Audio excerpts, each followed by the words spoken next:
Good Friday. Good ஃப்ரைடேன்னு நமக்கு என்ன ஞாபகம் வருது? இயேசு கூறிய 7 வார்த்தைகள் நமக்கு இப்போது ஞாபகம் வருது. இதில் நம்ம என்ன பண்ணணும், நான் இப்போ என்ன செய்ய போகிறேன்னா ஃபர்ஸ்ட் வார்த்தையை மட்டும் நான் உங்களுக்கு சொல்கிறேன். பிதாவே இவர்களுக்கு மன்னியும். இது லூக்கா 23:34 இருக்குது. We are remembering to death of Lord Jesus Christ. இயேசுவோட மரணத்தை குறித்து நம்ம இப்போ நம்ம என்ன பண்ணுறோம், சிந்திக்கிறோம்.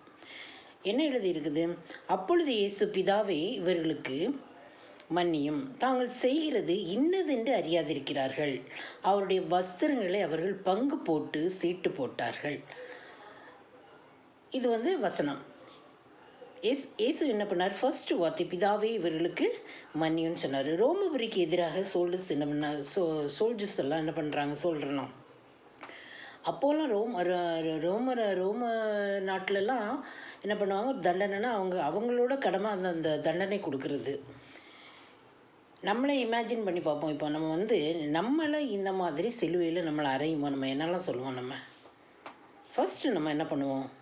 கத்துவோம், இல்லை அழுவோம், இல்லையா? என்னெல்லாமோ நம்ம சொல்லி திட்டுவோம். வாய்க்கு வந்த வார்த்தைகளெல்லாம் நம்ம என்ன பண்ணுவோம், சொல்லுவோம். ஆனால் இயேசு என்ன பண்ணார்னா, பிதாவே இவங்களை மன்னிங்க, அப்பா இவங்களை மன்னிங்க, இவங்க செய்கிறது என்னன்னு தெரியாமல் அவங்க செய்கிறாங்க, இவங்களை என்ன பண்ணுங்க, நீங்கள் மன்னிங்கிற வார்த்தையை ஏசப்பா என்ன பண்ணார் சொன்னார். அப்போ கூட பாரு, யெகோவான்னு கூப்பிட்டுருக்கலாம், இல்லை ஆல்மைட்டி காட் அப்படின்னு கூப்பிட்டுருக்கலாம், தேவனே அப்படின்னு கூப்பிட்டுருக்கலாம், இல்லை சர்வ வல்ல தேவனேன்னு கூப்பிட்டுருக்கலாம். ஆனாலும் ஏசப்பா என்ன பண்ணாருன்னா, பிதாவே பிதாவே என்று கூப்பிடுகிற புத்திர செவிகாரத்தை ஏசப்பா நம்ம எல்லாருக்கும் ஒவ்வொருத்தருக்கும் என்ன பண்ணுறாரு, கொடுத்துருக்குறாரு. அதனால் 7 வார்த்தைகளில் இதுதான் ஃபஸ்ட்டு வார்த்தை, ஃபர்கிவ் தம் அப்படின்னு ஏசப்பா சொன்னார். அப்போ அதை என்ன பண்ணியிருக்கிறாங்க, ஏசப்பாவை சிலுவையில் அரைஞ்சி இந்த பக்கமும் அந்த பக்கமும் ஒரு 2 பக்கம் போத் சைடும் பார்த்திங்கன்னா குற்றவாளிகள், நடுவில் குற்றமற்ற நம்முடைய ஏசப்பாவை என்ன பண்ணியிருக்கிறாங்க, தொங்க விட்டுருக்குறாங்க. என்னென்ன பண்ணாங்க? பரியாசம் பண்ணி அடித்தாங்க, வார்த்தைகளை என்ன பண்ணாங்க, இல்லை கண்களை கட்டி என்ன பண்ணாங்க, அறைந்தார்கள், தூஷண வார்த்தைகளையும் கூறினாங்க. இப்படிலாம் என்ன பண்ணாங்க, அவருக்கு என்ன பண்ணாங்க, ரொம்ப கஷ்டப்படுத்தினாங்க. பிரதான ஆசாரியர்களும் வேதபாரகர்களும் நீதிக்கு புறம்பாக தீர்ப்பு கூறினாங்க. இதெல்லாம் பண்ணி ஏசப்பாவை என்ன பண்ணாங்க, சிலுவையில் அரைஞ்சுக்கிறாங்க. நீதிமொழிகள் 19:23. இதுக்கெல்லாம் என்ன பண்ணணும், நம்ம வசனத்தின்படியோ இல்லை நம்ம உலக பிரகாரமாகவோ பரியாசம் பண்ணவங்களுக்கு தண்டனை உண்டு, இல்லையா? தூஷித்தவர்களுக்கும் என்ன பண்ணுவாங்க, தண்டனை உண்டு. லேவியராகமம் 24:14 பார்த்தா, தூஷித்தவர்களுக்கு என்ன பண்ணுவாங்க, பாளையத்துக்கு புறம்பே கொண்டு போய் என்ன பண்ணுவாங்க, கல்லெறிந்து மோசே கூறியது போல் என்ன பண்ணுவாங்க, செய்வாங்க. இப்போ நீதிமொழிகள் 19:29 எடுத்துட்டோன்னா, பரியாசக்காரனுக்கும் தண்டனை என்ன பண்ணுவாங்க, கொடுப்பாங்க. அதுக்கப்புறம் தானியல் மேலே என்ன பண்ணாங்க, குற்றம் சாட்டினாங்க.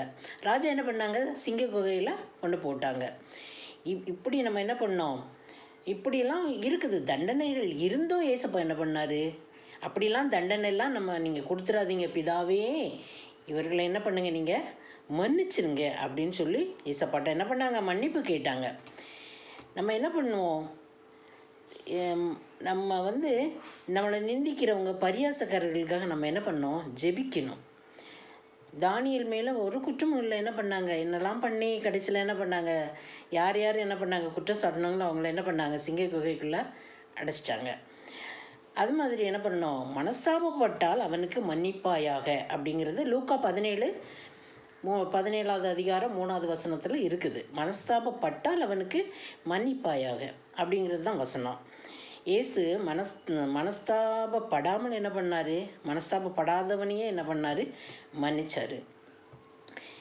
யோவான் 20:3 என்ன பண்ண, யாரை மன்னிக்கிறீர்களோ அவர்களுக்கு மன்னிக்கக்கூடும், மன்னிக்காதவர்களுக்கு மன்னிக்கப்படாது அப்படிங்கிறது தான் வசனம். புரியுதுங்களா? இது மாதிரி என்ன பண்ணுங்கள், பிதாவே லாஸ்ட் டைம் ஏசப்பா என்ன பண்ணார், பிதாவே இவர்களை மன்னியும் தான் சொன்னார். இப்போ நம்மெல்லாம் என்ன பண்ணுவோம் தெரியுமா, நமக்கு விரோதமாக அந்த மாதிரிலாம் பண்ணவங்கள என்ன பண்ணுவோம், பழிக்கு பழி வாங்கணும் அப்படிங்கிறத நம்ம மனுஷன் தான், நம்ம ஜீசஸ் கிரைஸ்டா இல்லை. அதனால் அந்த குணத்தையும் நமக்கு தரணும், என்ன பண்ணுவோம், நம்ம ப்ரேயர் பண்ணணும். இப்போ லாஸ்ட்டில் நம்ம என்ன பண்ணுவோம், இந்த ஒரு இதை என்ன பண்ணணும், நம்ம மனசில் இந்த நாளில் நம்ம எடுத்துக்கணும்.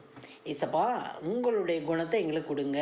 எவ்வளோதான் எங்களை வந்து துன்பப்படுத்தினாலும் சரி, காரி முகத்தில் துப்புனாலும் சரி, சிலுவையில் அரைஞ்சி ஏசப்பாவை இது பண்ணீங்க. உங்களை சிலுவையில் அரைஞ்ச நேரம் கூட நீங்கள் என்ன பண்ணீங்கன்னா ரொம்ப பொறுமையாக இருந்து அவங்களுக்காக நீங்கள் ப்ரேயர் தான் பண்ணீங்க. இந்த ஒரு குணத்தை எங்களுக்கும் கொடுங்க அப்படின்னு நம்ம என்ன பண்ணணும், ப்ரேயர் பண்ணணும்.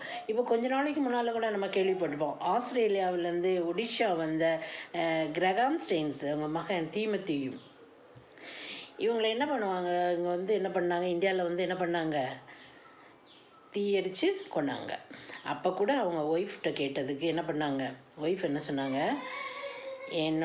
என்னோட ஹஸ்பண்ட் வந்து தொழுநோய்க்காரங்களுக்காக என்ன பண்ணார், ஊழியம் செஞ்சார், அதே வித நானும் செய்கிறேன் அப்படின்னு சொன்னாங்க. ஆனால் குற்றம் செஞ்சவங்களை பற்றி கேட்கும்போது என்ன சொன்னாங்க, அவங்கள ஒன்றும் செய்யக்கூடாது, அவங்கள மன்னிச்சிருங்க அப்படிங்கிற வார்த்தை தான் அவங்களோட ஒய்ஃப் சொன்னாங்க. நம்மளுக்கெல்லாம் நிச்சயமாகவே என்ன பண்ணாது, அந்த எண்ணம் வராது. நம்ம என்ன பண்ணோம், அந்த மாதிரி குணங்கள் வர்றதுக்கு நம்ம என்ன பண்ணுவோம், ஜெபிப்போம், அவ்வளோதான். புரியுதா? இனிமேல் என்ன பண்ணணும், நம்ம வந்து ஏசப்பா மாலை இந்த குட் ஃப்ரைடே அன்னைக்கு நம்ம என்ன பண்ணோம், பிதாவே இவர்களுக்கு மன்னியும்ங்கிற வசனத்தை நம்ம ஞாபகம் வச்சு நம்ம என்ன பண்ணுவோம், ப்ரேயர் பண்ணுவோம், அவ்வளோதான். புரியுதா? தேங்க்யூ.